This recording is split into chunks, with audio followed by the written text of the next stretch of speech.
गोकुळ दूध संघाचे निवडणुकीचे पडगम आता वाजू लागलेत. पण त्याआधीच राजकारणाचा आणि डावपेचाचा एक मोठा खेळ सुरू झालाय. गोकुळ पुन्हा एकदा न्यायालयाच्या चक्रव्यूहात अडकण्याची दाट चिन्ह दिसत आहेत. काल संध्याकाळी अचानक पुण्यातून एक आदेश आला आणि कोल्हापूर जिल्ह्याच्या राजकीय वर्तुळात एकच भूकंप झाला. तब्बल 427 दूध संस्थांना थेट मतदानासाठी अपात्र ठरवण्यात आले. यातील सर्वाधिक संस्था राधानगरी, करवीर आणि कागल या तालुक्यातील आहेत. आज आपण याच विषयाचा सविस्तर उलगडा करणार आहोत.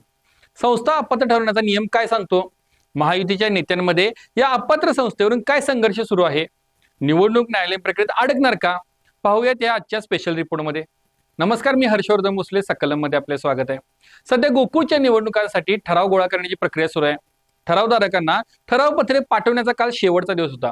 सर्वांची नजर याच प्रक्रियेवर असताना बरोबर काल सायंकाळी पुण्यातून एक आदेश धडकला. विभागीय उपनिबंधक राजकुमार पाटील यांनी गोकुळच्या प्रशासकीय मंडळाकडून घेतलेल्या माहितीच्या आधारे हा मोठा निर्णय घेतलाय. ताराबाई पार्क येथील सहाय्यक निबंधक दुग्ध यांच्या कार्यालयात सायंकाळी हा आदेश प्राप्त झाला. त्याबाबतची माहिती खुद्द कृष्णा ठाकरे यांनी दिली आहे. या आदेशानुसार आजपासून जी ठराव मागणी प्रक्रिया सुरू होणार होती त्यातून त्या 427 संस्थांना बाहेरचा रस्ता दाखवण्यात आलाय. या अपात्र संस्थांना आता ठरावपत्रे आणि ठरावाचा मसुदा पाठवणे असे स्पष्ट संदेश देण्यात आले आहेत. यात सगळ्यात मोठा फटका कोणाला बसला असेल तर तो राधानगरी तालुक्याला. राधानगरीत सर्वाधिक संस्था अपात्र ठरल्या आहेत. त्या खालोखाल करवीर आणि कागल या दोन राजकीय दृष्ट्या अतिसंवेदनशील तालुक्यातील संस्थांचा नंबर लागतो. शेवटच्या दिवशी शेवटच्या क्षणी हा निर्णय आल्यामुळे संस्था चालक पूर्णपणे गोंधळून गेले आहेत. या संस्था प्रामुख्याने गोकुळ निवडणुकीच्या राजकारणात जे नेते फ्रंट लाईनवर आहेत त्या नेत्यांच्या संस्था आहेत. किंबहुना अटीतटीच्या निवडणुकीत या संस्था निर्णय मतदार म्हणून ठरू शकतात. आता तुम्हाला प्रश्न पडला असेल की एकाच रात्रीत तब्बल 427 संस्था अपात्र कशा काय ठरू शकतात? यामागे नेमका नियम काय आहे? चला हे थोडं सोप्या भाषेत समजून घेऊया. कारण हे नियम ऐकायला जेवढे सोपे वाटतात प्रत्यक्षात ते अत्यंत गुंतागुंतीचे आणि कायदेशीर कचाट्यात अडकवणारे आहेत. कोणत्याही दूध संस्थेला गोकुळचं कायदेशीर सभासदत्व मिळवण्यासाठी एक महत्वाचा निकष पूर्ण करावा लागतो. तो निकष म्हणजे संस्थेने सलग 90 दिवस किमान 50 लिटर दूध दररोज गोकुळला घातले पाहिजे. हा 90 दिवसांचा कालावधी पूर्ण झाल्यानंतरच अधिकृतपणे सभासदत्व दिलं जातं. पण या 427 संस्थांच्या बाबतीत काय झाले? प्रशासकीय मंडळाच्या माहितीनुसार या संस्थांना 90 दिवसांचा कालावधी पूर्ण होण्यापूर्वी सभासदत्व देण्यात आलं होतं. थोडक्यात सांगायचं तर संस्थेची नोंदणी आणि सभासदत्व मिळण्याचा कालावधी या दोन्हीमध्ये मोठी तफावत आढळून आली आहे. परंतु संस्था पात्र किंवा अपात्र ठरवण्याचे हे नियम अत्यंत क्लिष्ट आहेत. दुधाच्या नोंदी, ऑडिट रिपोर्ट्स आणि तारखांचा खेळ हा सगळा कागदपत्रांचा इतका मोठा चक्रव्यूह आहे की याचा अर्थ लावणे हे तज्ज्ञांचं काम आहे. आणि याच गुंतागुंतीचा फायदा घेत अगदी वेळेवर हा तांत्रिक मुद्दा उकरून काढला गेलाय आणि या संस्थांच्या मतदानाचा हक्क नाकारण्यात आलाय असा आरोप आता केला जात आहे. हा निर्णय निव्वळ प्रशासकीय आहे असं कुणालाही वाटत नाहीये. यामागे मोठं राजकारण शिजते अशी शंका व्यक्त केली जात आहे. या निर्णयानंतर कोल्हापूर जिल्ह्याच्या राजकारणात मोठी खळबळ उडाली आहे. अपात्र संस्थांचे नेते प्रचंड संतापले आहेत. या संतापालाही कारण आहे. या नेत्यांनी दूध संस्थांची नोंदणी केली ती निवडणुकीत लाभासाठी. हक्काची मते अचानक गायब होणे नेत्यासाठी परवडणार नाहीये. अशा संस्था प्रतिनिधींना काही टोकन दिलं असण्याची शक्यता असू शकते. साहजिकच अगदी निवडणूक जाहीर झाल्यानंतर आधी केलेली पेरणी वाया जाण्याचा धोका अस्वस्थ करणारा बनतो आहे. ठरावपत्रे पाठवण्याच्या अगदी शेवटच्या दिवशी तेही सायंकाळी असा निकाल देणे कितपत योग्य आहे असा संतप्त सवाल अपात्र संस्थांच्या नेत्यांकडूनही विचारला जातोय.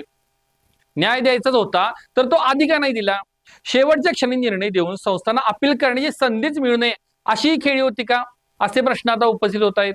यातून एक मोठी राजकीय खेळी समोर येताना दिसते. सद्यस्थितीत राज्यात आणि जिल्ह्यात महायुतीची सत्ता आहे.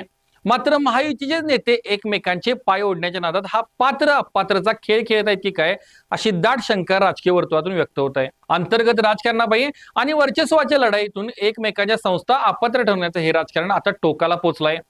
आणि या सगळ्यातून गोकुळची निवडणूक पुन्हा एकदा लांबणीवर पडण्याची आणि कायदेशीर प्रक्रियेत अडकण्याची शक्यता निर्माण झाली आहे. आता सर्वात मोठा प्रश्न पुढे काय? या 427 संस्था आता शांत बसणार का? तर अजिबात नाही. सकलमच्या हाती आलेल्या एका एक्सक्लुझिव्ह रिपोर्टनुसार या प्रकरणाची पुढील दिशा स्पष्ट झाली आहे.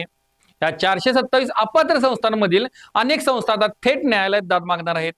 या संस्थांची बाजू अशी आहे की त्यांनी दुधाचा पुरवठा नियमित केलाय आणि तांत्रिक त्रुटी दाखवून त्यांच्यावर जाणीवपूर्वक अन्याय करण्यात आला आहे. आम्ही कसे पात्र आहोत हे सिद्ध करण्यासाठी वकिलांची फौज आणि कागदपत्रे पुरावे घेऊन हे सर्व संस्था चालक कोर्टात भक्कमपणे आपली बाजू मांडणार आहेत. म्हणजेच हे प्रकरण आता कोर्टाची पायरी चढणार हे निश्चित झालं आहे. पुढील सर्व निर्णय आता न्यायालय घेईल. कोर्टाच्या भूमिकेवरच गोकुळच्या निवडणुकीची पुढील दिशा ठरणार आहे. जर कोर्टाने या 427 संस्थांना पात्र ठरवलं तर नेत्यांना दिलासा मिळेल आणि जर कोर्टाने प्रशासनाचा निर्णय कायम ठेवला तर मात्र निवडणुकीची समीकरण पूर्णपणे बदलणार आहेत. 90 दिवसांचा नियम आणि शेवटच्या क्षणी आलेला अपात्रतेचा आदेश यामुळे ही निवडणूक आता एका अत्यंत रंजक पण गुंतागुंतीच्या वळणावर येऊन ठेपले आहे. हे प्रकरण कोर्टात गेलं काय नवीन वळण घेते आणि यामागे नेमका कोणत्या नेत्याचा हात आहे याकडे सर्वांचं लक्ष लागून आहे. तुम्हाला काय वाटतं? शेवटच्या दिवशी अपात्र ठरवण्याची ही कारवाई कायदेशीर होती की जाणीवपूर्वक केलेली राजकीय खेळी? तुमच्या प्रतिक्रिया खाली कमेंट बॉक्समध्ये नक्की सांगा. व्हिडिओ आवडला असेल तर लाईक करा आणि जास्तीत जास्त शेअर करा. भेटूया पुढच्या व्हिडिओमध्ये लवकरच. धन्यवाद. बाबा खूप बोर होतंय, काहीतरी नवीन फ्रेश ऑर्डर करा ना. माझ्याकडे एक सरप्राईज आहे. गोकुळचा आस्वाद परंपरेचा गोकुळ आईस्क्रीम सोबती प्रत्येक क्षणाचा गोकुळ आईस्क्रीम.